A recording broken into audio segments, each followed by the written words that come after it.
Saya Anas Mara, saya kepada kakak Anas. Ini saya nak tunjuk ni tiga kad. Ada tiga, bukan sampul tapi tiga kad. Pertama saya tunjuk warna hitam. Nampak ni, saya tunjuk kad. Mana nampak? Ini sini. Emas. Tapi dia punya suka yang ni.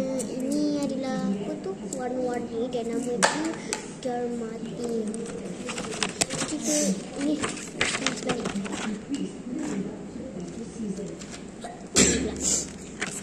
Kemasan.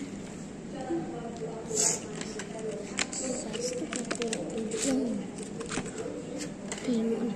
Dia sangat macam mahal. Tahu tak? Nampak dia. Dan saya ada cakap ini saya tak suka yang ni sangat sebab dia paling lemah kalau 100 HP ni maksudnya dia macam kalau 100 HP ni dia macam kosong-kosong je dan dia kalah.